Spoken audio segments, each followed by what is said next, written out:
Sebelum ceritanya dimulai, silahkan tulis di kolom komentar dari daerah mana saja teman-teman yang menonton cerita ini. Jangan lupa like dan subscribe agar channel ini bisa semakin berkembang dan bisa mempersembahkan cerita yang lebih menarik lagi. Langit senja di luar jendela melukis warna jingga dan ungu, tetapi di dalam aula utama Hotel Grand Kencana, kilaunya berasal dari ribuan kristal di lampu gantung raksasa. Aroma bunga lili yang mahal bercampur dengan parfum para sosialita, menciptakan udara yang terasa berat dan penuh kepura-puraan. Orkestra mini di sudut ruangan memainkan alunan musik klasik yang lembut, menjadi latar bagi percakapan basa-basi dan tawa renyah yang terdengar palsu di telinga Nana. Ia berdiri di dekat pilar marmer yang dingin, gaun batik sederhana yang dikenakannya terasa seperti seragam orang asing di tengah lautan gaun malam desainer dan setelan jas impor. Ini adalah malam terbesar bagi keluarga suaminya. Malam peresmian Hotel Bintang 5 yang mereka bangun dengan utang dan ambisi. Bagi Aska, suaminya, dan Ibu Nunung, ibu mertuanya, malam ini adalah penobatan mereka sebagai raja dan ratu baru di kancah sosial kota. Bagi Nana, malam ini adalah puncak dari 3 tahun pernikahan yang terasa seperti sangkar emas yang perlahan-lahan berkarat dan meremukkannya dari dalam. Ia tidak diizinkan ikut campur dalam persiapan, tidak diajak berdiskusi tentang konsep. Bahkan pilihan gaunnya malam ini pun dicemooh oleh ibu mertuanya pagi tadi. Pakai saja batikmu itu, nah. Setidaknya orang akan maklum kalau kau memang tidak mengerti kemewahan, kata Ibu Nunung dengan senyum yang lebih tajam dari pisau. Nana mengedarkan pandangannya. Ia melihat Aska sedang tertawa lebar, menepuk punggung seorang pejabat penting. Wajah Aska bersinar karena arak dan kebanggaan. Pria yang menikahinya 3 tahun lalu dengan janji cinta sederhana itu, kini telah sepenuhnya ditelan oleh dahaga akan status dan pengakuan. Dulu, Aska pernah berkata bahwa ia mencintai kesederhanaan Nana. Sekarang, kesederhanaan itu menjadi aib yang harus disembunyikan. Nana, sedang apa kamu di situ? Kamu membuat pemandangan jadi jelek. Suara Ibu Nunung terdengar seperti desisan ular. Wanita parubaya itu menghampirinya, kipas di tangannya bergerak cepat, seolah sedang mengusir udara kotor. Lihat penampilanmu. Apa kata rekan-rekan suamimu nanti? Mereka akan mengira Aska salah pilih istri. Nana hanya menunduk. Perdebatan tidak akan ada gunanya. Maaf, Bu, hanya itu yang bisa keluar dari mulutnya, sebuah kalimat yang sudah menjadi refleks selama 3 tahun terakhir. Sudah, jangan banyak bicara. Tamu-tamu VVIP akan segera datang. Bapak Wali Kota dan para investor utama sebentar lagi tiba. Jangan sampai mereka melihatmu. Aska bisa malu. Ibu Nunung menatapnya dari atas ke bawah dengan pandangan jijik yang tak ditutup-tutupi. Kamu itu pembawa sial. Sejak kamu masuk ke keluarga ini, selalu saja ada masalah kecil yang merepotkan. Aku sudah bilang pada Aska, auramu itu gelap. Tuduhan sebagai pembawa sial sudah menjadi sarapan sehari-hari bagi Nana. Gelas pecah, ia yang disalahkan. Proyek kecil tertunda, auranya yang jadi penyebab. Ibu Nunung, dengan kepercayaannya pada hal-hal mistis, telah menjadikan Nana kambing hitam atas segala ketidaksempurnaan dalam hidupnya yang ia dambakan sempurna. Tepat saat itu, Aska berjalan menghampiri mereka. Senyum di wajahnya langsung lenyap begitu melihat Nana berdiri di sebelah ibunya. Wajahnya mengeras, dipenuhi kekesalan. Nana, kenapa kamu masih di sini? Sudah kubilang tunggu di area belakang saja, kan? Ibumu yang memanggilku, jawab Nana pelan. Anak ini memang harus diberi pelajaran. Aska, timpal Ibu Nunung, mengompori. Dia sengaja ingin membuatmu malu. Lihat saja, dia sengaja memakai baju paling udik yang dia punya. Aska tidak bertanya lagi. Tangannya yang kasar mencengkeram lengan Nana dengan keras. Cengkeramannya begitu kuat, hingga Nana yakin akan ada bekas memar di sana besok. Ikut aku, desis Aska, suaranya rendah dan penuh ancaman. Ia mulai menarik Nana, menyeretnya menjauh dari keramaian pesta. Beberapa pasang mata melirik mereka dengan penasaran, disusul bisikan-bisikan yang menyakitkan. Nana bisa merasakan panas menjalar di pipinya, bukan karena malu pada dirinya sendiri, melainkan malu karena memiliki suami yang memperlakukannya seperti properti tak berharga di depan umum. Mereka melewati dapur yang sibuk, aroma bawang dan kaldu menyengat hidung. Para koki dan pelayan menunduk, pura-pura tidak melihat. Mereka semua tahu siapa Nana, dan mereka tahu bagaimana ia diperlakukan. Aska terus menariknya menyusuri koridor staf yang sempit dan remang-remang, hingga mereka berhenti di depan sebuah pintu kayu yang sudah usang. Toilet staff. Aska membuka pintu itu dengan kasar, mendorong Nana masuk ke dalam kegelapan yang pengap. Hanya ada satu bola lampu kecil yang berkelip-kelip di langit-langit. Bau pembersih lantai yang menyengat bercampur dengan aroma lembab yang tidak sedap. Diam di sini, jangan keluar, kata Aska, napasnya memburu karena marah. Inilah tempatmu, dasar wanita memalukan. Jangan tunjukkan wajahmu sampai aku yang menyuruh. Nana berdiri mematung, menatap wajah suaminya yang dipenuhi amarah dan kebencian. Di mana pria yang dulu memberinya bunga dan membacakan puisi? Di mana janji untuk saling menjaga dalam suka dan duka? Semua itu terasa seperti kebohongan yang sudah sangat lama terkubur. Pintu belum sepenuhnya tertutup ketika Ibu Nunung muncul di belakang Aska. Wajahnya tampak puas. Kamu itu pembawa sial, cuma aib keluarga. Kalau sampai acara ini gagal karena auramu yang buruk itu, lihat saja apa yang akan kami lakukan padamu. Teriaknya sebelum Aska akhirnya membanting pintu dengan keras. Suara kunci yang diputar dari luar terdengar begitu nyaring di telinga Nana. Klik. Bunyi itu seolah menjadi penanda akhir dari sebuah babak dalam hidupnya. Ia sendirian di dalam toilet yang gelap, sempit, dan dingin. Suara musik dan tawa dari aula utama terdengar sayup-sayup, seperti gema dari dunia lain yang tak bisa ia masuki. Air mata tidak jatuh. Rasa sakit yang biasanya menusuk hatinya kini terasa tumpul. Ia menyandarkan punggungnya ke dinding yang dingin dan lembab. Selama ini ia bertahan, berharap Aska akan berubah, berharap mertuanya akan melihat ketulusannya. Ia bertahan karena sebuah janji pada mendiang kakeknya, sebuah wasiat yang memintanya untuk menemukan cinta sejati tanpa dibayangi nama besar dan harta keluarganya. Sebuah ujian kesabaran dan ketulusan. Dan malam ini, ia mendapatkan jawabannya. Aska telah gagal. Keluarganya telah gagal. Mereka tidak melihatnya sebagai manusia, tetapi sebagai objek yang bisa disalahkan dan disingkirkan sesuka hati. Di dalam kegelapan toilet itu, sesuatu di dalam diri Nana patah. Tetapi, dari patahan itu, tumbuh sesuatu yang baru. Sesuatu yang dingin, keras, dan sangat kuat. Ia teringat kata-kata terakhir kakeknya, jika dunia menunjukkan taringnya padamu, tunjukkan pada mereka bahwa kau adalah pewaris dari seekor singa.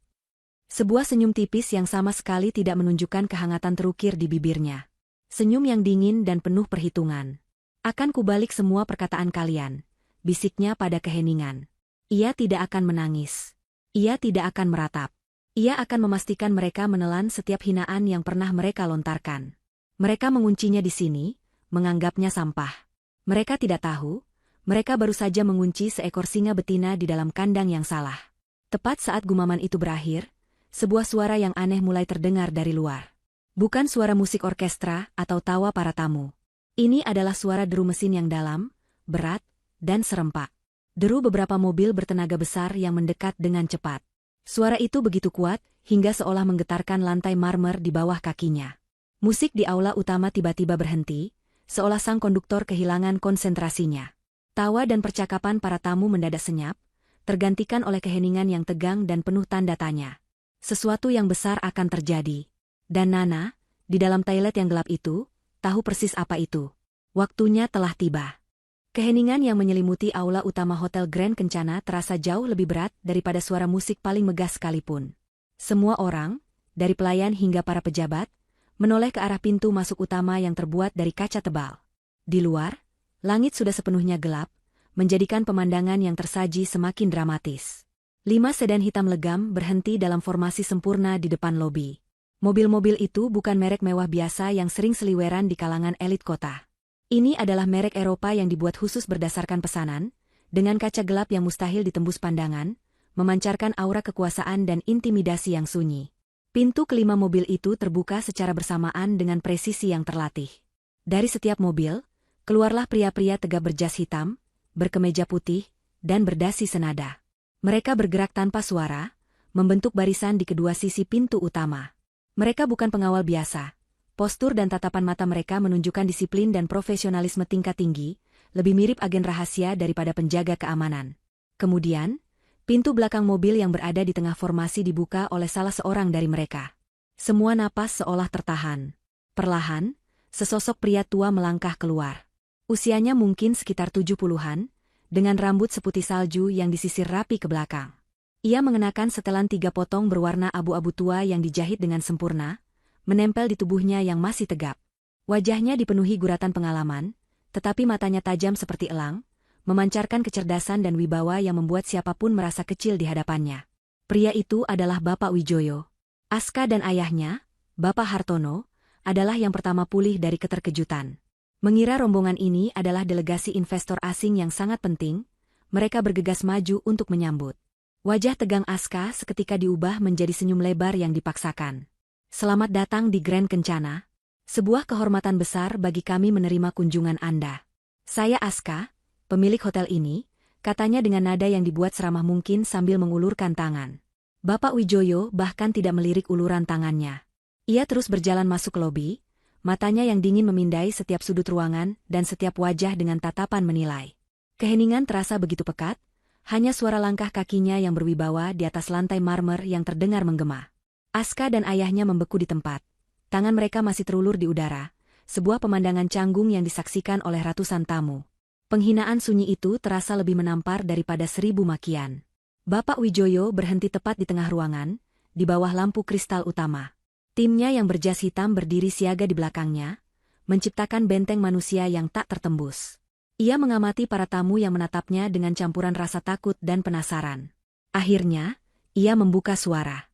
Suaranya tidak keras, tetapi dalam dan beresonansi, memenuhi seluruh ruangan tanpa perlu berteriak. Di mana Nona Nana Prameswari? Pertanyaan itu seperti sambaran petir di siang bolong. Sebuah nama yang familiar, namun dengan nama belakang yang benar-benar asing. Prameswari. Beberapa pengusaha senior yang hadir di pesta itu saling berpandangan. Nama itu seperti legenda, sebuah dinasti bisnis raksasa yang membangun fondasi ekonomi negara beberapa dekade lalu, namun dikabarkan telah menghilang di telan waktu, tanpa meninggalkan pewaris yang jelas. Seluruh keluarga Aska membeku. Ibu Nunung, yang sedang berbincang dengan teman-teman sosialitanya, menatap dengan mulut sedikit terbuka. Aska adalah yang paling bingung. Nana? Nana Prameswari? Tidak mungkin. Istrinya adalah Nana, seorang yatim piatu tanpa nama keluarga yang jelas, seorang gadis desa yang ia pungut. Aska memberanikan diri melangkah maju. Maaf, Bapak, katanya dengan suara gemetar, berusaha menjaga ketenangannya. Mungkin Bapak salah orang. Di sini memang ada istri saya yang bernama Nana, tapi dia bukan seorang Prameswari. Mungkin ada kesalahan. Kalimatnya terpotong oleh tawa kecil yang dingin dari Bapak Wijoyo. Tidak ada kesalahan, anak muda. Yang ada hanyalah kebodohanmu yang tidak terbatas. Sementara itu, di dalam toilet yang pengap, Nana merasakan getaran dari ponsel di saku gaunnya. Itu adalah ponsel cadangan yang selalu ia simpan, sebuah ponsel sederhana yang tidak diketahui oleh Aska maupun keluarganya. Ia merogoh sakunya dan melihat layar yang menyala. Sebuah pesan singkat dari nomor yang tidak ia kenal, tetapi ia tahu persis siapa pengirimnya. Pesan itu berbunyi, "Tim kami sudah tiba. Ini saatnya, Nona." Nana menarik napas dalam-dalam. 3 tahun penantian, 3 tahun kesabaran, 3 tahun menelan hinaan, semuanya berakhir malam ini. Ujian dari kakeknya telah selesai, dan hasilnya sudah jelas. Ia tidak diselamatkan. Ia yang memegang kendali. Rombongan di luar sana bukan kavaleri penyelamat, mereka adalah pasukannya. Ia memasukkan kembali ponselnya ke saku. Tangannya bergerak ke sanggul sederhananya, menarik keluar sebuah jepit rambut hitam yang panjang dan kuat. Dengan gerakan yang tenang dan terlatih, sebuah keahlian yang ia pelajari di masa lalu yang tak pernah ia ceritakan pada siapapun, ia memasukkan ujung jepit itu ke dalam lubang kunci. Terdengar bunyi klik pelan, dan pintu yang mengurungnya kini tidak lagi menjadi penghalang. Di luar, Aska masih berusaha menyangkal. Saya tidak mengerti apa maksud Anda. Nana adalah istri saya. Dia tidak punya siapa-siapa. Anda tidak bisa datang ke sini dan membuat kekacauan. Serunya, suaranya naik 1 oktav karena panik. Bapak Wijoyo menatapnya dengan pandangan yang seolah bisa membekukan darah. Justru karena dia istrimu, seharusnya kau orang yang paling tahu siapa dia. Tapi ternyata, kau hanya melihat apa yang ingin kau lihat. Seorang wanita lemah yang bisa kau injak-injak. Pada saat itulah, sebuah pintu dari koridor staf di sisi aula terbuka. Semua mata yang tadinya terpaku pada Bapak Wijoyo kini beralih ke sana. Dari bayang-bayang koridor yang remang, Nana melangkah keluar. Ia berjalan perlahan, namun setiap langkahnya mantap dan penuh tujuan. Gaun batiknya yang sederhana kini tampak seperti jubah kebesaran di bawah sorotan lampu kristal. Wajahnya yang biasa menunduk kini terangkat tinggi, matanya yang biasa menunjukkan kepasrahan kini berkilat dengan cahaya yang dingin dan tajam. Tidak ada lagi jejak istri yang teraniaya. Yang berdiri di sana adalah seorang ratu yang siap merebut kembali tahtanya. Ia berhenti beberapa meter dari Aska, menatap lurus ke arah suaminya yang menatapnya dengan ekspresi tak percaya. Kemudian, ia mengalihkan pandangannya ke Bapak Wijoyo dan memberikan sebuah anggukan kecil yang penuh wibawa. Seluruh dunia seolah berhenti berputar saat melihat pemandangan selanjutnya. Bapak Wijoyo, pria yang baru saja membuat semua orang di ruangan itu merasa tak berdaya, membungkukkan badannya dalam-dalam ke arah Nana. Sebuah gestur penghormatan tertinggi.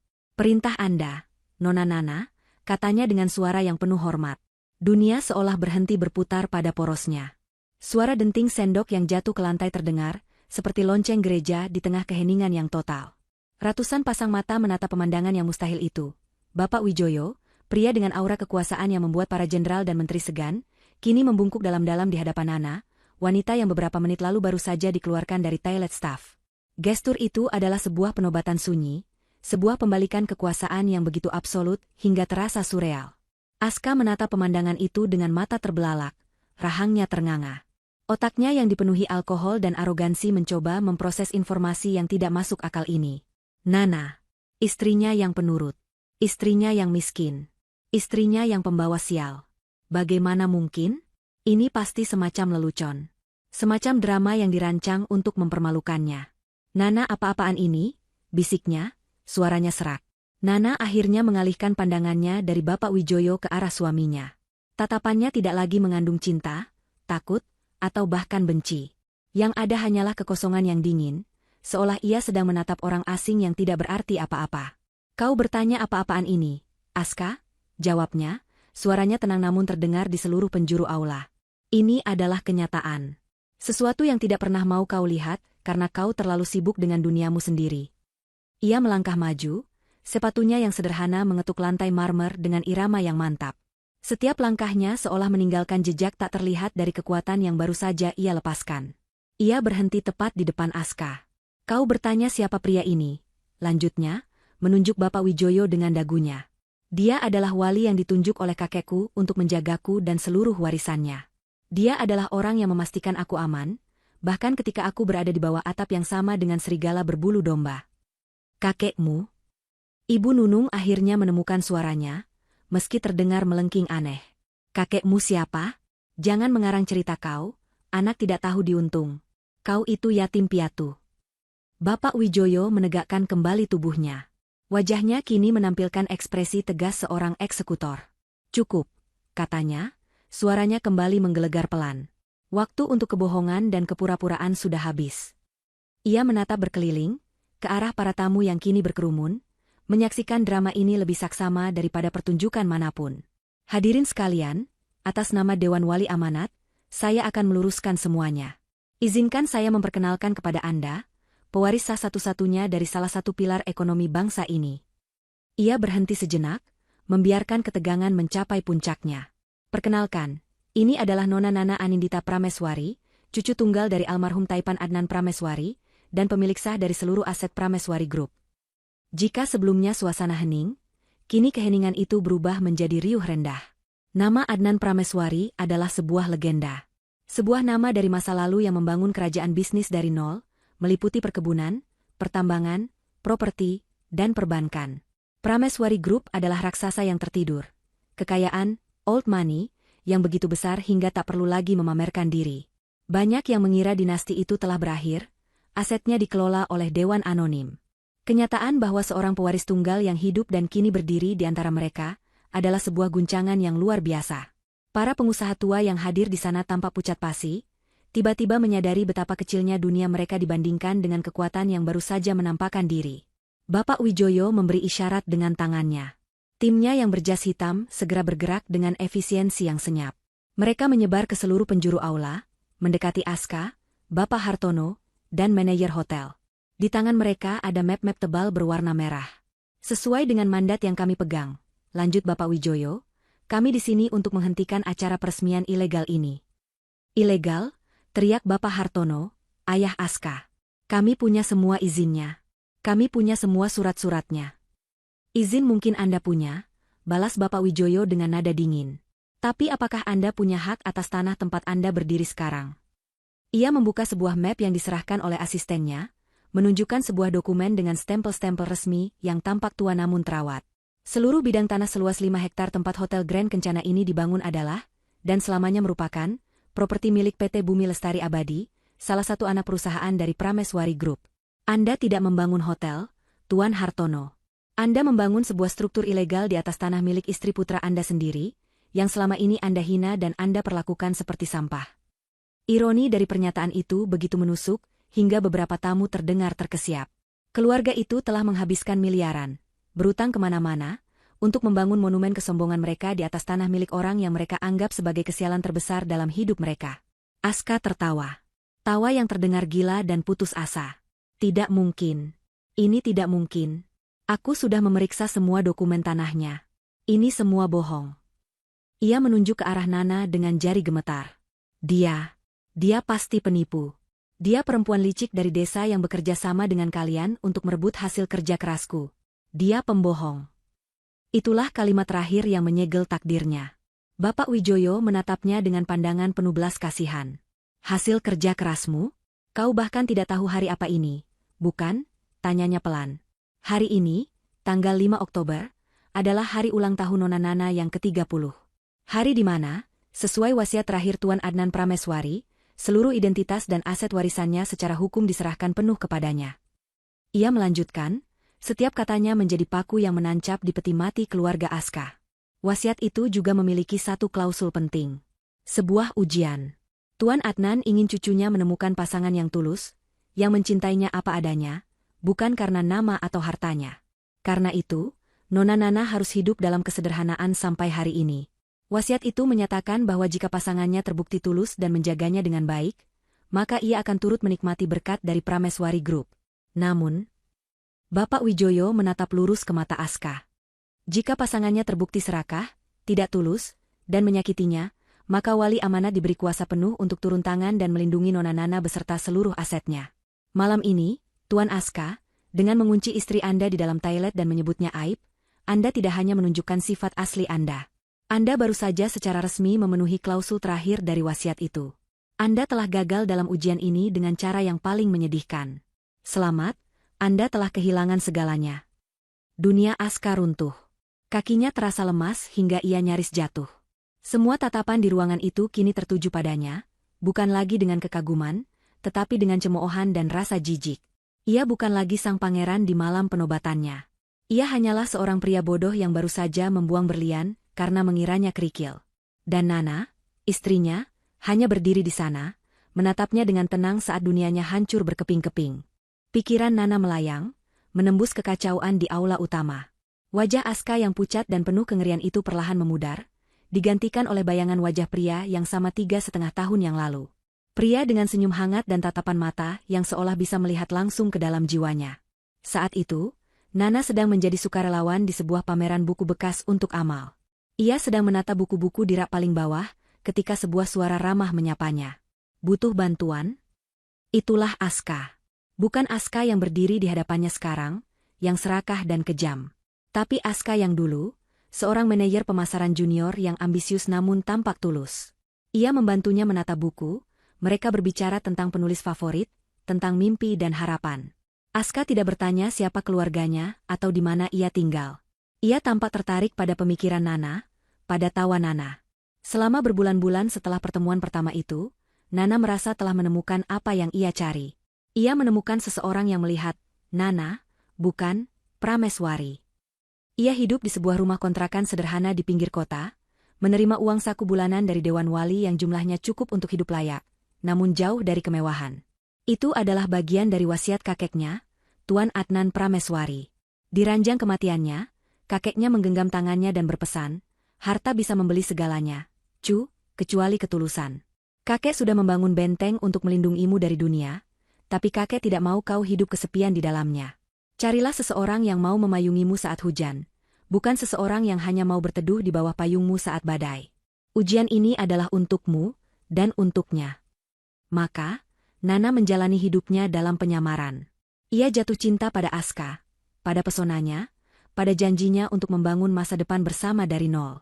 Saat Aska melamarnya dengan cincin perak sederhana di sebuah taman kota, Nana menangis haru. Ia yakin telah memenangkan ujian dari kakeknya. Ia telah menemukan pria yang tulus. Namun, topeng itu mulai retak perlahan setelah pernikahan mereka. Pertemuan pertama dengan Ibu Nunung dan keluarga besarnya adalah bendera merah pertama. Mereka memandangnya dengan tatapan menilai, melontarkan pertanyaan-pertanyaan menusuk tentang asal-usulnya yang tidak jelas. Mereka memuji kecantikannya, tetapi meremehkan pendapatnya dalam setiap percakapan. Bagi mereka, ia adalah aksesori yang cantik namun tidak bernilai. Sebuah bukti bahwa putra kebanggaan mereka, Aska, bisa mendapatkan wanita cantik bahkan tanpa mahar yang berarti. Narasi, pembawa sial, dimulai dari hal-hal kecil. Suatu hari, Ibu Nunung kehilangan anting berliannya. Setelah seharian mencari tidak ketemu, ia menatap Nana dan berkata, sepertinya rumah ini jadi sering kehilangan barang sejak ada orang baru. Anting itu kemudian ditemukan di dalam tasnya sendiri, tetapi permintaan maaf tidak pernah terucap. Sejak saat itu, setiap hal buruk yang terjadi selalu dikaitkan dengan kehadiran Nana. Keran air bocor, mobil mogok, tender bisnis kecil yang gagal, semua menjadi salah, aura buruk, Nana. Aska pada awalnya mencoba membela, tetapi tekanan dari ibunya dan ambisinya yang semakin besar perlahan mengikis cintanya. Ia mulai melihat Nana sebagai beban, sebagai penghalang citranya yang sempurna. Ia mulai ikut menyalahkan Nana, mungkin untuk melegakan rasa frustrasinya sendiri. Saat mereka memutuskan untuk membangun bisnis, Nana menawarkan sebagian uang sakunya dari Dewan Wali, yang ia sebut sebagai tabungan warisan orang tuanya. Jumlahnya cukup signifikan bagi mereka saat itu. Mereka menerimanya dengan senang hati, namun tidak pernah menganggapnya sebagai kontribusi. Bagi mereka, itu adalah satu-satunya kegunaan Nana. Ketika proyek raksasa Hotel Grand Kencana dicanangkan, Nana sudah mencoba memperingatkan. Ia melihat proposalnya, melihat betapa besar utang yang mereka ambil, betapa tipis margin keuntungan mereka. Aska, ini terlalu berisiko, katanya pada suatu malam. Aska hanya menertawakannya. Kamu mana mengerti bisnis beginian, nah? Pikiranmu itu cuma sebatas dapur dan pasar. Urusan besar serahkan saja padaku. Tugasmu cukup jangan membawa sial saja. Itulah titik terendah bagi Nana. Ia sadar, pria yang dicintainya telah hilang selamanya. Namun, ia bertahan. Bukan karena lemah, tetapi karena janji pada kakeknya. Wasiat itu memberinya kekuatan dan tujuan. Ia harus bertahan sampai ulang tahunnya yang ke-30. Ia harus melihat dengan mata kepalanya sendiri, apakah ada sisa ketulusan di hati suaminya. Malam ini memberinya jawaban yang paling brutal dan paling jelas. Pikirannya melompat ke sebuah memori yang paling menusuk. Malam sebelum hari pernikahannya, Ibu Nunung, dengan alasan tradisi, bersikeras mengajaknya bertemu seorang orang pintar, untuk meminta restu dan melihat hari baik. Nana, yang tidak percaya hal semacam itu, terpaksa ikut untuk menyenangkan hati calon mertuanya. Mereka masuk ke sebuah ruangan kecil yang remang-remang dan berbau dupa. Seorang wanita tua dengan tatapan kosong menatapnya lama. Kemudian, wanita tua itu berpaling pada Ibu Nunung dan berkata, anak ini auranya berat, Bu. Ada bayangan besar di belakangnya yang bisa membawa rezeki nomplok, tapi juga bisa membawa malapetaka besar. Dia harus dikendalikan. Jangan biarkan dia lebih tinggi dari suaminya, jangan biarkan dia banyak bicara dalam urusan bisnis. Posisinya harus selalu di bawah, sebagai penurut. Jika tidak, rezeki keluarga bisa tersedot olehnya. Saat itu, Nana hanya menganggapnya omong kosong seorang peramal tua. Tapi sekarang, saat ia berdiri di tengah aula hotel dan menatap wajah Ibu Nunung yang pucat ketakutan, ia akhirnya mengerti. Itu bukan ramalan. Itu adalah sebuah skenario. Sebuah cetak biru untuk penindasannya. Ibu Nunung tidak mendengar tentang ramalan nasib. Ia mendengar pembenaran atas semua perlakuan buruk yang sudah direncanakannya untuk Nana. Mereka tidak takut pada kesialan. Mereka takut pada bayangan besar di belakangnya. Tanpa sadar, ketamakan dan ketakutan mereka telah meramalkan kehancuran mereka sendiri. Lingkaran telah menjadi penuh. Kenyataan yang diungkap oleh Bapak Wijoyo menyebar ke seluruh aula seperti gelombang kejut, meruntuhkan pilar-pilar kepalsuan yang menopang acara malam itu. Suasana pesta yang megah menguap dalam sekejap, digantikan oleh ketegangan yang pekat dan aroma kepanikan. Para investor yang beberapa saat lalu masih tertawa bersama Aska dan ayahnya, kini membentuk lingkaran-lingkaran kecil, berbisik dengan wajah cemas. Ponsel-ponsel mahal serempak dikeluarkan, jari-jari mereka menari di atas layar, entah untuk menghubungi pengacara mereka, atau untuk menjadi yang pertama menyebarkan berita kehancuran dinasti Hartono. Ini bukan lagi sebuah peresmian hotel. Ini adalah eksekusi publik sebuah reputasi. Aska, yang dunianya baru saja hancur, merasakan adrenalin dingin membanjiri tubuhnya. Penyangkalan adalah satu-satunya pelampung yang bisa ia raih di tengah badai ini. Ia tidak bisa melawan logika wasiat yang dipaparkan Bapak Wijoyo, jadi ia memutuskan untuk menyerang benteng terakhir, kewarasan Nana. Jangan dengarkan dia, teriak Aska, suaranya terdengar putus asa. Ia menunjuk ke arah Nana, matanya liar. Dia tidak sehat. Istri saya, dia sakit. Sejak beberapa bulan terakhir dia sering bicara sendiri, dia bilang ada orang-orang yang mengawasinya. Dia berhalusinasi. Ia mencoba menatap para tamu satu persatu, mencari simpati. Dia menciptakan dunia fantasi ini di kepalanya. Pria tua ini dan orang-orangnya, mereka adalah bagian dari delusinya. Dia perlu pertolongan, bukan panggung. Itu adalah sebuah pertaruhan terakhir yang menyedihkan. Sebuah upaya untuk melukis Nana sebagai wanita gila yang dimanipulasi, dan dirinya sendiri sebagai suami yang sabar dan menderita. Namun, upayanya gagal total. Wajah Nana yang tenang dan tatapan Bapak Wijoyo yang tak tergoyahkan sama sekali tidak menunjukkan tanda-tanda kegilaan. Justru Aska lah yang kini terlihat seperti orang yang kehilangan akal sehat. Ibu Nunung, melihat putranya terpojok, ikut melancarkan serangan. Namun, serangannya lebih kacau dan emosional. Dasar kau perempuan ular. Tidak tahu berterima kasih. Jeritnya, suaranya melengking memecah keheningan. Kami sudah memberimu makan, memberimu tempat tinggal, mengangkatmu dari lumpur. Begini caramu membalas kami? Dengan memfitnah kami? Dengan membawa gerombolan preman ini untuk menghancurkan kami? Kau penyihir.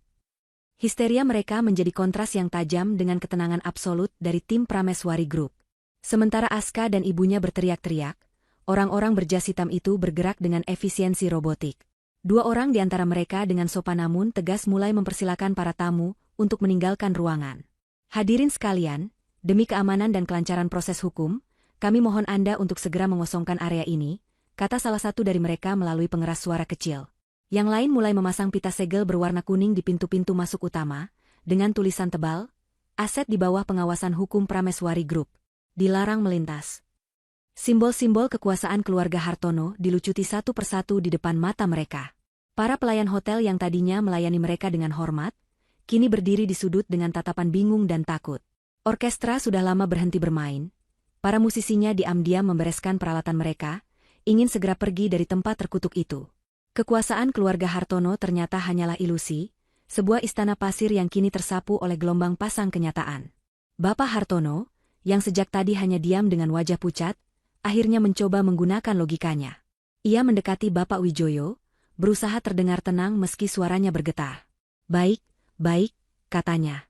Anggap saja Anda benar soal tanah ini. Tapi Anda tidak bisa mengusir kami begitu saja. Kami masih punya aset lain.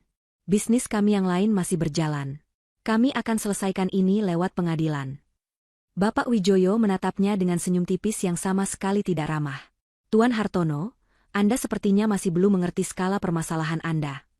Ia memberi isyarat kepada asistennya, yang sekali lagi maju membawa sebuah map, kali ini berwarna biru. Anda pikir dari mana Anda mendapatkan dana pinjaman sindikasi sebesar itu untuk proyek hotel ini? Bank-bank kecil tidak akan mau mengambil risiko sebesar itu. Asisten itu membuka map tersebut, menunjukkan daftar nama perusahaan-perusahaan finansial dan investasi. Nama-nama yang asing di telinga Bapak Hartono. Selama 18 bulan terakhir, jelas Bapak Wijoyo dengan sabar, seolah sedang mengajari anak kecil, tim finansial kami telah secara sistematis membeli setiap lembar surat utang yang Anda terbitkan. Kami mengakuisisi pinjaman Anda dari kreditur-kreditur kecil. Kami menyuntikkan dana melalui perusahaan investasi pihak ketiga yang sepenuhnya kami kendalikan. Anda tidak membangun hotel ini dengan uang pinjaman dari bank, Tuan Hartono. Anda membangunnya dengan uang dari Prameswari Group. Anda meminjam uang dari istri putra Anda sendiri untuk membangun penjara baginya. Bapak Hartono mundur selangkah, napasnya tercekat. Seluruh fondasi finansial yang ia banggakan ternyata semu. Ia bukan klien bank, ia hanyalah pion dalam permainan catur yang jauh lebih besar. Dan sebagai kreditur utama Anda, kata Bapak Wijoyo, nadanya kini berubah menjadi final dan tanpa ampun. Faktanya, satu-satunya kreditur Anda di proyek ini, kami dengan ini menggunakan hak kami untuk menarik kembali seluruh pinjaman yang belum lunas. Pokok beserta seluruh bunganya, jatuh tempo sekarang juga. Jatuh tempo sekarang. Bukan bulan depan. Bukan minggu depan. Saat ini juga. Itu adalah vonis hukuman mati bagi kerajaan bisnis mereka. Mustahil bagi mereka untuk menghasilkan uang sebanyak itu dalam sekejap. Ini adalah akhir. Kebangkrutan total dan absolut. Bapak Hartono mencengkeram dadanya, wajahnya memerah padam. Ibu Nunung berhenti berteriak, mulutnya ternganga ngeri. Dan Aska, akhirnya benar-benar patah. Ia menatap Nana, wanita yang berdiri diam di tengah reruntuhan hidupnya. Wanita yang ia sebut pembawa sial, ternyata adalah sumber dari semua yang pernah ia miliki, dan kini menjadi penyebab dari kehancurannya. Di mata Aska, Nana bukan lagi manusia. Ia adalah takdir itu sendiri, sesosok malaikat pembalasan yang datang untuk menagih semua utangnya. Nana hanya balas menatapnya. Tanpa kemenangan, tanpa amarah. Hanya sebuah kesudahan yang tak terelakkan. Hitung mundur telah selesai. Kehancuran telah tiba. Bapak Wijoyo melirik sekilas pada keluarga yang telah hancur itu, sebelum akhirnya berpaling kepada timnya. Ia memberikan perintah terakhir dengan suara yang tenang namun final. Mulai proses penyitaan aset. Awali dengan kediaman pribadi mereka. Perintah Bapak Wijoyo adalah lonceng kematian. Kata, kediaman pribadi, menghancurkan sisa-sisa pertahanan terakhir keluarga Hartono. Hotel ini adalah simbol status mereka. Tetapi rumah adalah tempat mereka kembali, tempat mereka menyembunyikan kerapuhan di balik tembok-tembok tinggi. Kini, tempat itu pun akan direnggut dari mereka. Bapak Hartono terhuyung dan ambruk ke kursi terdekat, memegangi kepalanya dengan kedua tangan, napasnya terengah-engah. Para staf medis hotel yang tadinya bersiaga untuk para tamu VVIP kini berlari menghampirinya. Ironisnya, pertolongan pertama yang ia dapatkan di hotel megahnya adalah karena serangan panik akibat kehilangan hotel itu sendiri. Aska berdiri mematung, tatapannya kosong. Semua ambisinya, kerja kerasnya, kebohongannya, semuanya menguap menjadi debu. Ia telah mendaki begitu tinggi hanya untuk dijatuhkan dari puncak yang paling menyakitkan. Ia bukan lagi seorang pengusaha sukses, ia hanyalah seorang pria bodoh yang gagal dalam ujian paling penting dalam hidupnya. Di tengah kekacauan itu, Bapak Wijoyo belum selesai. Baginya, menghancurkan mereka secara finansial hanyalah setengah dari pekerjaan. Keadilan sejati menuntut agar semua kebusukan mereka terungkap ke hadapan publik. Matanya yang tajam menangkap pergerakan salah satu investor di sudut ruangan, Tuan Surya, yang mencoba menyelinap keluar tanpa menarik perhatian. Tuan Surya, jangan terburu-buru, panggil Bapak Wijoyo, suaranya membuat pria gempal itu membeku di tempat. Diskusi kita belum selesai. Kami juga perlu bicara dengan Anda mengenai proyek pembangunan jembatan Ampera Lestari. Tuan Surya memucat. Para tamu lain yang masih tersisa menoleh, merasakan bahwa lapisan skandal berikutnya akan segera terkuak. Bapak Wijoyo memberi isyarat lagi. Asistennya yang efisien maju dengan sebuah map terakhir, berwarna hitam. Saat tim kami melakukan uji tuntas untuk mengakuisisi utang-utang Tuan Hartono, jelas Bapak Wijoyo kepada seluruh hadirin yang tersisa, kami menemukan beberapa anomali dalam laporan keuangannya. Aliran dana yang tidak wajar. Kami pun memutuskan untuk menggali lebih dalam. Ia membuka map hitam itu, di dalamnya terdapat salinan laporan bank, faktur palsu, dan diagram alur transaksi yang rumit. Ternyata, untuk menutupi biaya pembangunan hotel yang membengkak, Tuan Hartono dan putranya, Tuan Aska, telah menggelapkan sebagian besar dana dari proyek pemerintah yang mereka menangkan sebagai subkontraktor. Mereka memalsukan laporan material, menggelembungkan biaya tenaga kerja, dan mengalihkan dana tersebut ke rekening proyek hotel ini. Jika pengungkapan sebelumnya adalah bom, maka yang ini adalah ledakan nuklir. Ini bukan lagi sekadar sengketa bisnis atau utang piutang. Ini adalah kejahatan kerah putih. Korupsi. Sebuah pelanggaran pidana yang akan membawa mereka ke penjara untuk waktu yang sangat lama. Pejabat pemerintah yang tadi menepuk punggung Aska kini menatapnya dengan pandangan ngeri, buru-buru menjaga jarak seolah Aska adalah penderita penyakit menular. Asosiasi dengan keluarga Hartono kini menjadi racun. Mereka telah resmi menjadi paria. Lingkaran isolasi terbentuk di sekitar keluarga itu. Para tamu mundur perlahan, meninggalkan ruang kosong yang menganga di sekeliling mereka. Hanya mereka bertiga, Bapak Hartono yang kesulitan bernapas, Aska yang seperti mayat hidup, dan Ibu Nunung yang gemetar karena amarah, yang terperangkap di tengah panggung kehancuran mereka. Bagi Ibu Nunung, kehilangan uang dan status sudah cukup buruk. Tetapi kehilangan muka, kehilangan harga diri di hadapan teman-teman sosialitanya, adalah sesuatu yang tak bisa ia terima. Logikanya hancur, semua filter sosialnya lenyap, yang tersisa hanyalah kebencian murni yang mencari pelampiasan. Dan satu-satunya target yang bisa ia lihat adalah Nana. Dengan teriakan yang lebih mirip lolongan binatang yang terluka, Ibu Nunung menerjang maju, berlari ke arah Nana. Rambutnya yang tadinya tersanggul rapi kini acak-acakan, wajahnya yang terpoles makeup mahal kini basah oleh air mata amarah, matanya merah menyala. Ini semua karena kau. Ular. Penyihir. Raungnya. Bapak Wijoyo memberi isyarat, dan dua orang dari timnya segera bergerak maju, memposisikan diri di antara Nana dan wanita yang mengamuk itu.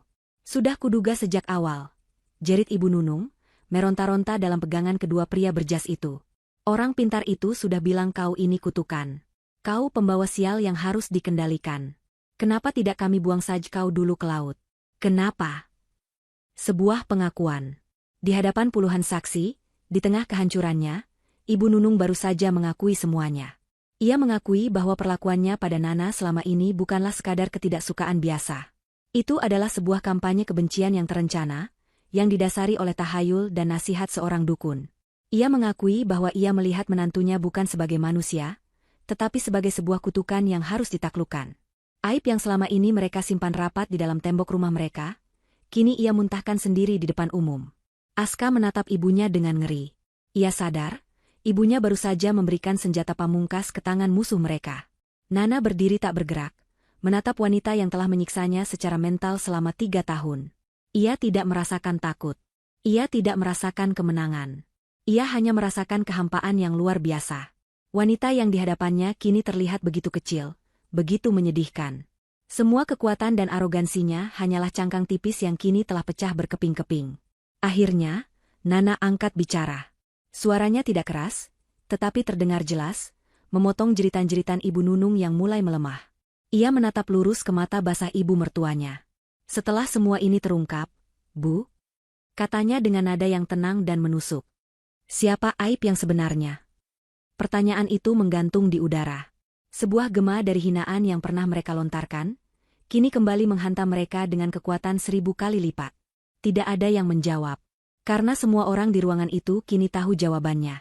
Pertanyaan Nana menggantung di udara yang beku, lebih tajam dari pecahan kaca. Siapa Aib yang sebenarnya? Tidak ada yang menjawab, namun semua orang tahu jawabannya.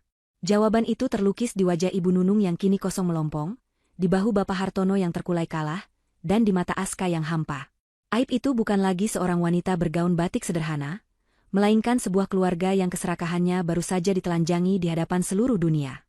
Di kejauhan, suara sirene yang tadinya sayup-sayup kini terdengar semakin jelas dan semakin dekat. Suara itu adalah musik pengiring bagi babak terakhir dari drama malam ini. Merah dan biru lampu rotator mulai memantul di jendela-jendela kaca raksasa Hotel Grand Kencana, menyapu wajah-wajah para tamu yang pucat dengan kilatan cahaya yang dingin. Pesta telah berakhir, dan kini proses hukum akan dimulai. Beberapa mobil polisi berhenti di lobi, diikuti oleh sebuah mobil sipil berwarna gelap yang penumpangnya adalah beberapa orang berompi dari Komisi Anti Korupsi. Mereka masuk ke dalam aula dengan langkah yang tenang dan profesional, seolah sudah tahu persis apa yang menanti mereka. Seorang perwira polisi senior mendekati Bapak Wijoyo, yang menyambutnya dengan anggukan singkat dan menyerahkan sebuah map tebal. Semua telah disiapkan. Tidak ada ruang untuk kesalahan, tidak ada celah untuk lolos. Perwira itu mempelajari dokumen tersebut sejenak, lalu berjalan menghampiri Bapak Hartono dan Aska. Bapak Hartono Wijoyo dan Tuan Aska Pratama, katanya dengan suara datar tanpa emosi. Anda berdua ditahan atas dugaan tindak pidana penipuan, penggelapan dana, dan korupsi terkait proyek pemerintah. Anda memiliki hak untuk tetap diam. Apapun yang Anda katakan dapat dan akan digunakan untuk melawan Anda di pengadilan. 2 orang petugas mendekat, masing-masing membawa sepasang borgol baja yang berkilauan di bawah cahaya lampu kristal.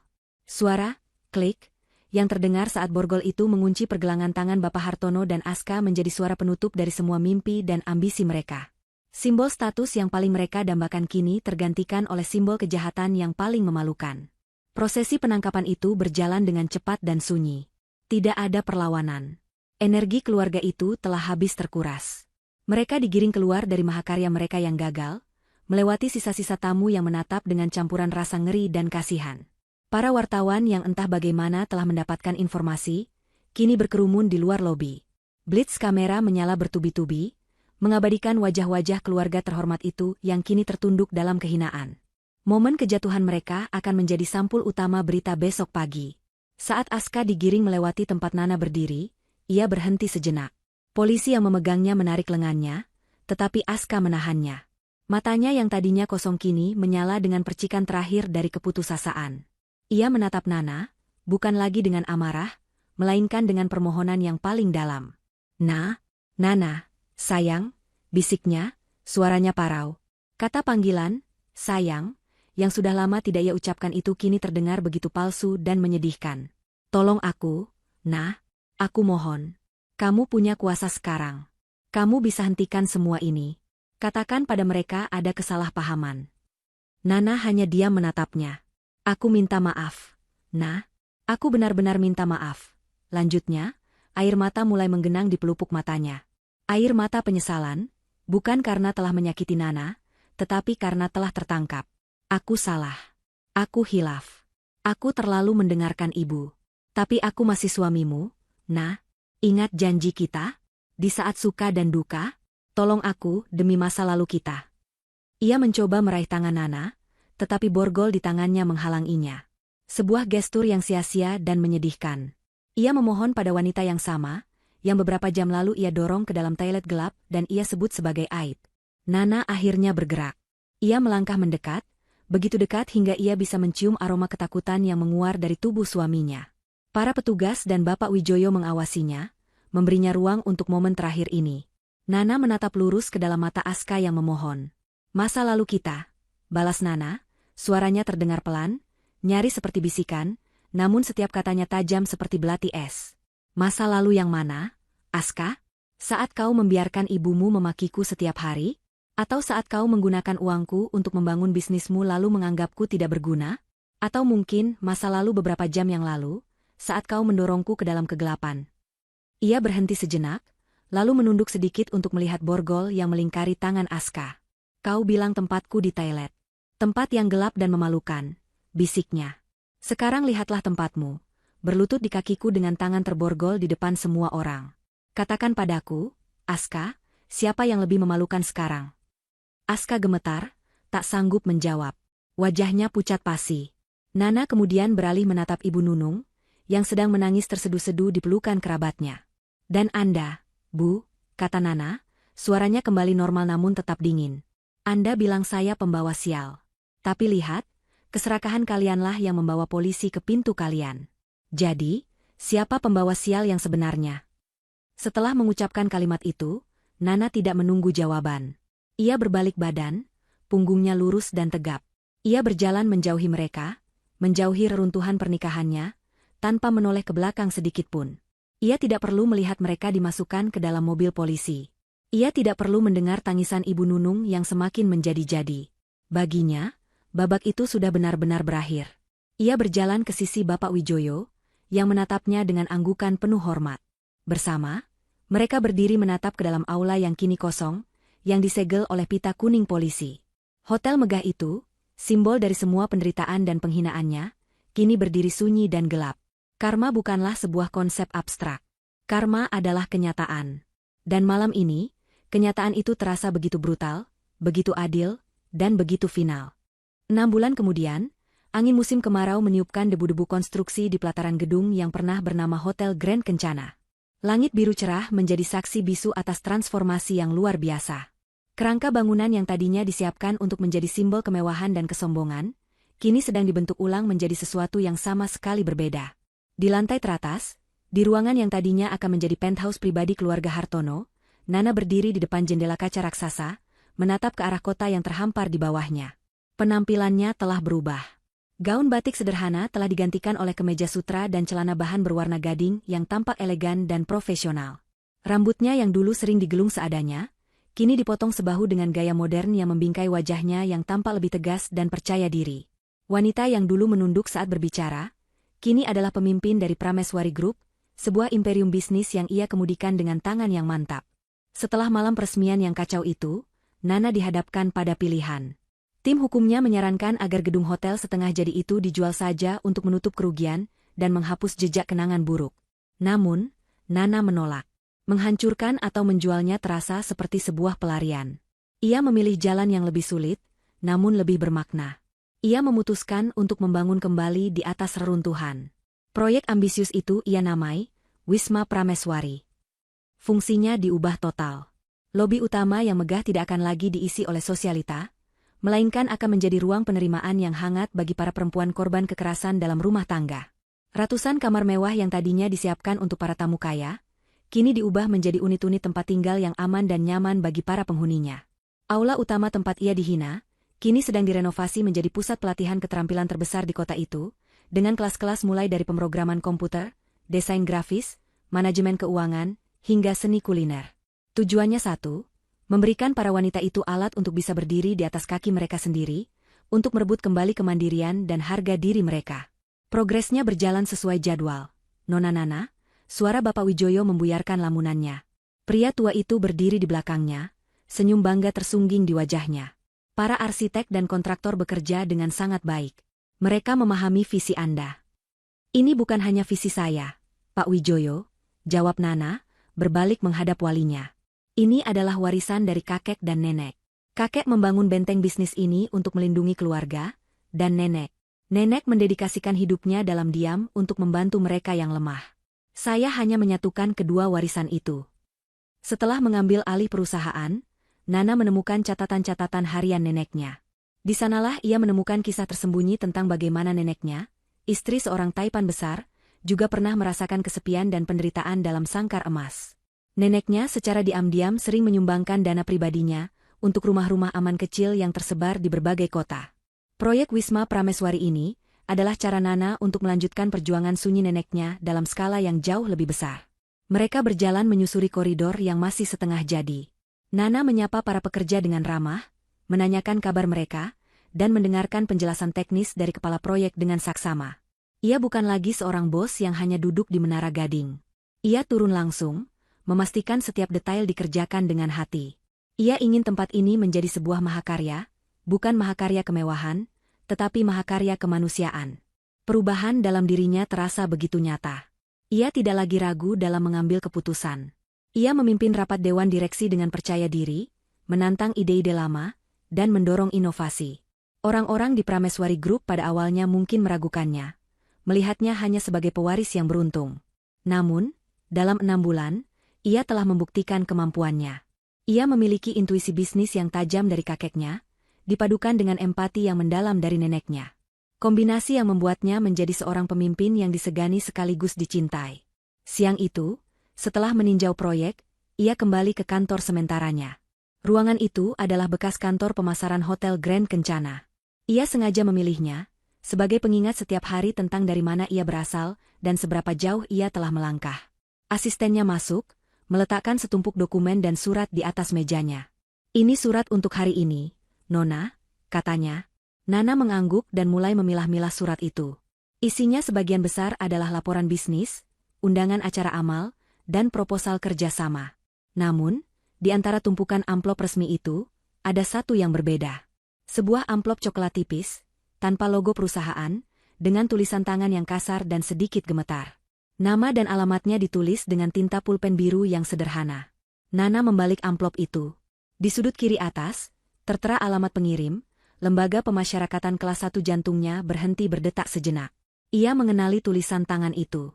Itu adalah tulisan tangan Aska. Ia memegang surat itu di tangannya. Sepucuk surat dari masa lalunya, dari dunia lain yang terasa sudah begitu jauh ia tinggalkan. Sebagian dari dirinya ingin merobeknya dan membuangnya ke tempat sampah, menutup pintu terakhir menuju masa lalu itu untuk selamanya. Namun, sebagian dirinya yang lain merasa penasaran. Apa yang mungkin ingin dikatakan oleh seorang pria dari balik jeruji penjara kepada wanita yang pernah menjadi istrinya, sekaligus menjadi penyebab kejatuhannya? Dengan napas yang tertahan, ia menatap amplop itu, pikirannya berkecamuk. Nana memegang amplop coklat itu selama beberapa menit. Benda tipis dan ringan itu terasa seberat batu di tangannya.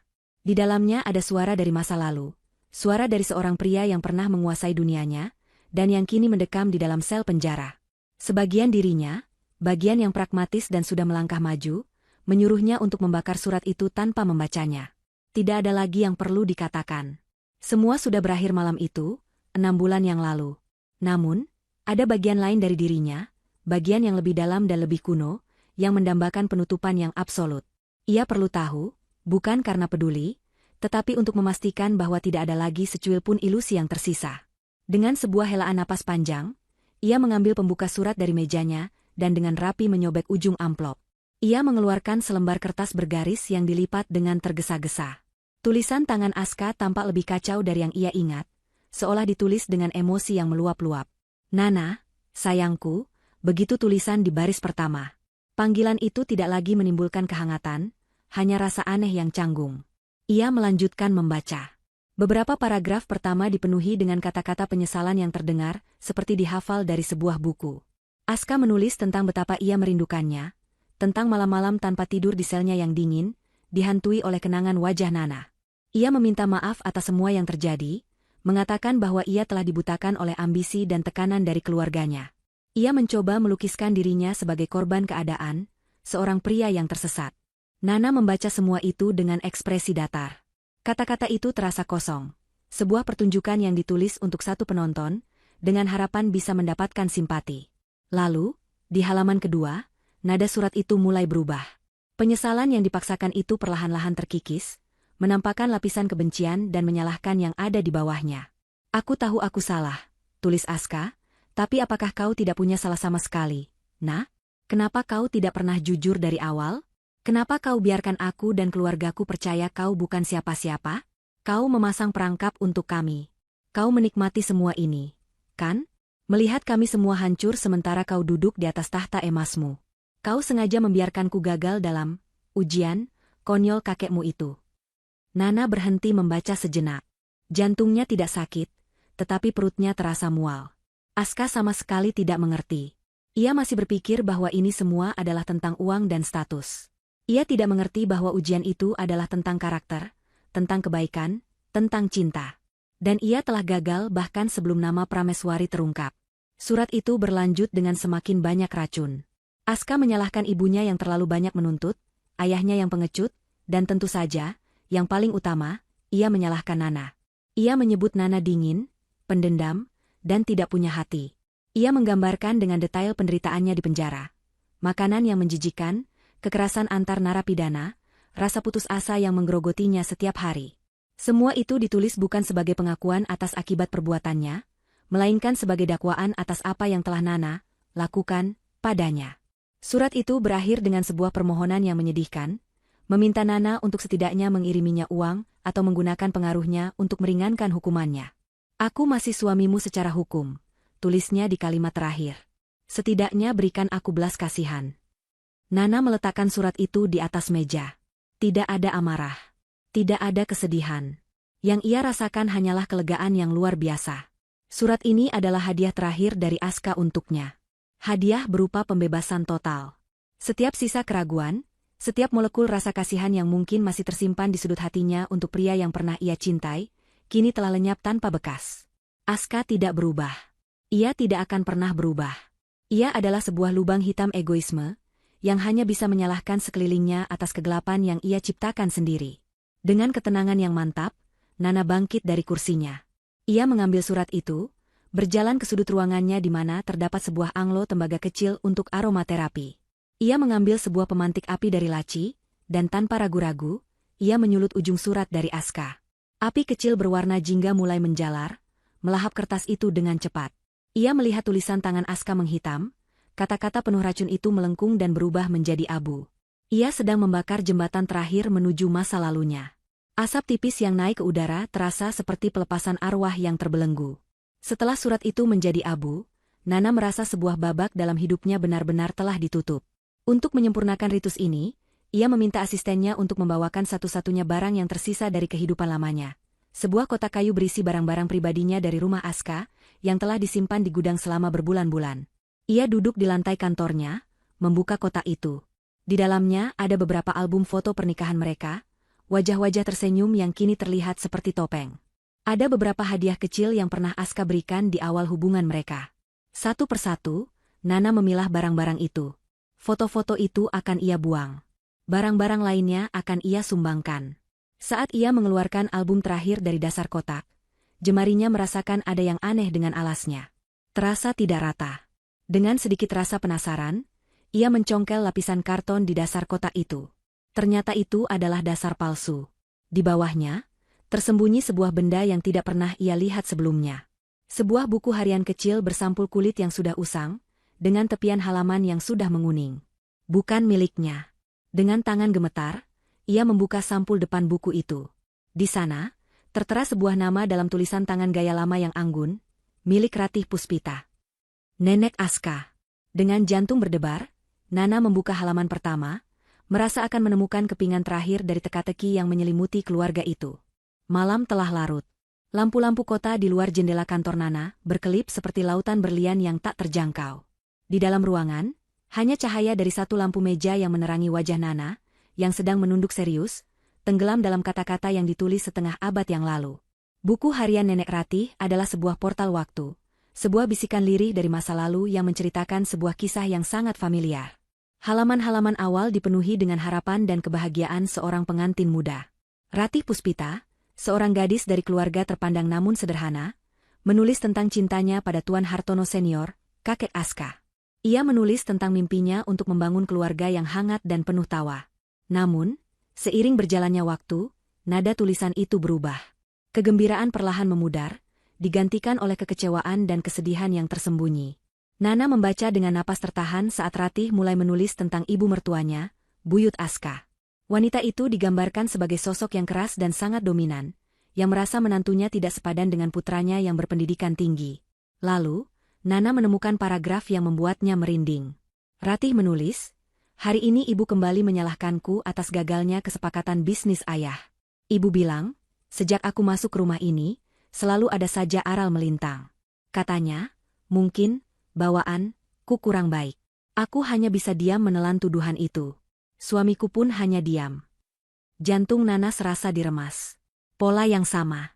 Narasi yang sama. Tuduhan sebagai pembawa sial bukanlah ciptaan Ibu Nunung. Itu adalah warisan beracun yang diturunkan dari generasi sebelumnya. Nana terus membaca, semakin dalam ia menyelami penderitaan Ratih. Ia membaca bagaimana Ratih perlahan-lahan disingkirkan dari semua urusan keluarga, bagaimana pendapatnya tidak pernah didengar, bagaimana ia hanya diharapkan untuk menjadi pajangan yang cantik dan penurut. Di beberapa halaman, Ratih menulis tentang putrinya yang masih kecil, Nunung. Ia menggambarkan bagaimana Nunung kecil sering melihatnya menangis diam-diam di kamar, bagaimana Nunung kecil menyaksikan ibunya direndahkan di meja makan oleh neneknya sendiri. "Nunung menatapku dengan mata bingungnya," tulis Ratih di sebuah entri yang penuh noda air mata. "Aku takut kebencian di rumah ini akan meresap ke dalam hatinya yang masih suci. Aku takut ia akan tumbuh menjadi wanita yang keras seperti neneknya, atau menjadi wanita yang lemah dan pasrah sepertiku. Aku berdoa setiap malam agar ia bisa mematahkan lingkaran ini." Doa itu tidak terkabul. Nana menutup buku harian itu dengan tangan gemetar. Sebuah pemahaman yang menyedihkan namun membebaskan menyelimutinya. Ibu Nunung bukanlah monster yang lahir dari ketiadaan. Ia adalah produk dari luka. Ia adalah seorang anak kecil yang menyaksikan ibunya menderita, dan bukannya belajar empati, ia justru belajar metode penindasan. Mungkin, di alam bawah sadarnya, dengan menindas Nana, ia sedang meniru satu-satunya sosok kuat yang ia kenal di masa kecilnya, neneknya yang kejam. Atau mungkin, dengan menjadi pelaku, ia merasa bisa mengontrol rasa sakit yang pernah ia saksikan, agar tidak pernah menimpa dirinya. Itu tidak membenarkan perbuatannya, tetapi itu menjelaskannya. Lingkaran setan itu begitu kuat. Kutukan keluarga Hartono bukanlah tahayul, itu adalah trauma yang diwariskan. Dan Nana, dengan segala kekuatan yang tidak ia sadari ia miliki, telah mematahkannya. Ia tidak menjadi korban seperti Ratih, ia juga tidak menjadi pelaku seperti Nunung. Ia memilih jalannya sendiri. 2 minggu kemudian, di hari yang cerah, acara peresmian Wisma Prameswari diadakan. Suasananya 180 derajat berbeda dari malam peresmian hotel yang gagal itu. Tidak ada kemewahan yang dingin atau basa-basi yang palsu. Udara dipenuhi oleh tawa tulus, isak tangis haru, dan aroma harapan yang kuat. Para tamu undangan adalah para aktivis perempuan, pekerja sosial, donatur, dan yang terpenting, angkatan pertama para wanita yang akan memulai hidup baru mereka di Wisma itu. Nana berdiri di podium sederhana yang didirikan di lobi. Ia mengenakan blazer berwarna cerah, tampak berwibawa namun mudah didekati. Ia menatap wajah-wajah di hadapannya, wajah-wajah yang membawa bekas luka, tetapi juga memancarkan kekuatan yang luar biasa. Tempat ini, mulai Nana, suaranya mantap dan jelas, pernah dirancang untuk menjadi simbol kekayaan. Sebuah menara yang dibangun di atas ambisi. Hari ini, kita meresmikannya kembali sebagai simbol kekuatan. Sebuah tempat perlindungan yang dibangun di atas harapan. Ia tidak menceritakan kisah pribadinya secara detail. Ia tidak perlu. Ia hanya berbicara tentang kesempatan kedua, tentang mengubah rasa sakit menjadi tujuan, dan tentang pentingnya sebuah ruang yang aman untuk menyembuhkan dan membangun kembali. "Setiap dari kita berhak menentukan akhir dari cerita kita sendiri," katanya sebagai penutup. "Dan cerita baru kalian semua, dimulai hari ini." Tepuk tangan membahana di seluruh ruangan, tulus dan penuh semangat. Setelah acara selesai, Nana berjalan sendirian menuju balkon besar di lantai atas. Balkon yang sama di mana Aska pernah berencana untuk berdiri dan merayakan kemenangannya. Saat ia berdiri di sana, menatap matahari senja yang melukis langit dengan warna keemasan, sebuah berita muncul di layar televisi besar yang dipasang di gedung seberang. Wajah Aska dan ayahnya muncul sekilas, dengan keterangan bahwa Mahkamah Agung telah menolak kasasi terakhir mereka. Hukuman penjara puluhan tahun mereka kini bersifat final. Nana melihat berita itu tanpa emosi. Kejatuhan mereka bukan lagi kemenangannya. Kemenangannya ada di sekelilingnya. Suara tawa dari taman di bawah, aroma ket baru yang menandakan sebuah awal yang baru, dan perasaan damai yang akhirnya menetap di dalam hatinya. Ia menyandarkan tangannya pada pagar balkon yang dingin, merasakan angin senja membelai wajahnya. Ia telah berjalan melewati neraka, dikunci di dalam kegelapan, dan dicap sebagai aib. Kini ia berdiri di puncak dunianya, bukan dunia yang ia warisi, tetapi dunia yang ia bentuk kembali dengan tangannya sendiri. Ia tersenyum. Bukan senyum dingin penuh dendam seperti di dalam toilet itu, melainkan senyum yang tulus, hangat, dan penuh rasa syukur. Ia telah membalas mereka dengan cara terbaik, dengan hidup bahagia, dengan menjadi cahaya bagi orang lain, dan dengan menjadi ratu sejati dari takdirnya sendiri. Lingkaran setan itu telah patah, dan di tempatnya, sebuah lingkaran harapan baru saja dimulai. 3 tahun telah berlalu sejak hari peresmian Wisma Prameswari. Di bawah langit sore yang cerah, taman di halaman belakang Wisma itu dipenuhi oleh alunan musik akustik yang lembut dan tawa ceria.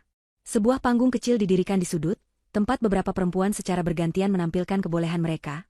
Ada yang membaca puisi, ada yang bernyanyi, ada pula yang dengan bangga memamerkan sertifikat kelulusan dari program pelatihan digital yang baru saja mereka selesaikan. Ini adalah perayaan ulang tahun ketiga Wisma Prameswari, sebuah acara yang lebih terasa seperti reuni keluarga besar yang hangat daripada sebuah acara formal. Nana berdiri di dekat barisan kursi penonton, senyum tulus tak pernah lepas dari wajahnya. Ia tidak lagi mengenakan pakaian bisnis yang kaku. Hari ini, ia memakai sebuah gaun linen sederhana berwarna biru laut, rambutnya dibiarkan tergerai ditiup angin sepau-sepau. Di sisinya, berdiri Bapak Wijoyo, yang kini rambutnya telah sepenuhnya memutih. Namun matanya masih memancarkan binar kebanggaan yang sama setiap kali ia menatap Nana. Seorang wanita muda bernama Rina menghampiri Nana dan memeluknya dengan erat. "Bu Nana, terima kasih untuk semuanya," bisik Rina, matanya berkaca-kaca. "Lihat, ini surat penerimaan kerja saya sebagai desainer grafis junior. 3 tahun lalu, saya datang ke sini dengan tangan kosong dan hati yang hancur. Sekarang, saya akan memulai hidup baru di apartemen saya sendiri." Nana membalas pelukan itu dengan hangat. "Ini bukan karena aku, Rina. Ini semua karena kekuatan dan kerja kerasmu sendiri. Wisma ini hanya memberimu ruang untuk kembali menemukan kekuatan yang sudah ada di dalam dirimu." Kisah seperti Rina adalah kemenangan sejati bagi Nana. Selama 3 tahun, Wisma Prameswari telah menjadi rumah singgah bagi ratusan wanita. Lebih dari itu, tempat ini telah menjadi titik awal dari ribuan kisah sukses, besar maupun kecil. Dari seorang ibu yang berhasil membuka usaha cateringnya sendiri, hingga seorang gadis muda yang mendapatkan beasiswa untuk melanjutkan kuliah. Bangunan yang pernah menjadi monumen keserakahan itu kini telah bertransformasi menjadi pabrik harapan. Nana sendiri telah menemukan sebuah kedamaian yang tidak pernah ia bayangkan sebelumnya. Ia masih memimpin Prameswari Group, namun gayanya telah mengubah wajah korporasi raksasa itu. Di bawah kepemimpinannya, perusahaan tidak hanya fokus pada keuntungan, tetapi juga pada dampak sosial dan kelestarian lingkungan. Ia menjadi salah satu figur filantropi paling dihormati di negeri ini, bukan karena jumlah uang yang ia sumbangkan, tetapi karena keterlibatan hatinya dalam setiap proyek yang ia jalankan. Masa lalu sesekali masih berkelebat, namun tidak lagi meninggalkan luka. Berita tentang Aska dan ayahnya kadang masih ia dengar. Mereka mendekam di penjara, dilupakan oleh dunia yang pernah memuja mereka. Surat dari Aska adalah yang pertama dan terakhir. Nana tidak pernah membalasnya. Baginya, pria itu telah menjadi hantu dari kehidupan yang lain, sebuah pelajaran pahit yang telah usai. Namun, ada satu sosok dari masa lalu yang masih menyisakan jejak dalam benaknya. Ibu Nunung. Setelah kehilangan segalanya, wanita itu menghilang dari peredaran. Nana, melalui Bapak Wijoyo, secara diam-diam memastikan bahwa wanita itu memiliki tempat tinggal yang sederhana dan tunjangan hidup yang cukup agar tidak menjadi gelandangan. Itu bukan karena pengampunan, melainkan karena prinsip kemanusiaan. Nana tidak ingin menjadi sama seperti mereka. Suatu sore, beberapa bulan yang lalu, Saat mobilnya berhenti di lampu merah di sebuah sudut kota yang tua, Nana tanpa sengaja melihatnya. Ia melihat Ibu Nunung sedang menyapu daun-daun kering di halaman sebuah rumah kontrakan yang sangat kecil. Pakaiannya lusuh, rambutnya yang dulu selalu tersanggul rapi kini hanya diikat seadanya, menampakkan uban yang tak terawat. Semua jejak kesombongan dan keangkuhan di wajahnya telah luntur, digantikan oleh gurat kelelahan dan kekosongan. Untuk sesaat, pandangan mereka bertemu dari balik kaca mobil. Tidak ada kebencian di mata wanita tua itu, hanya kehampaan. Lalu ia menunduk dan kembali menyapu, seolah Nana hanyalah orang asing yang kebetulan lewat. Momen itu terasa begitu singkat, namun memberikan penutupan yang final bagi Nana. Karma bukanlah ledakan dramatis.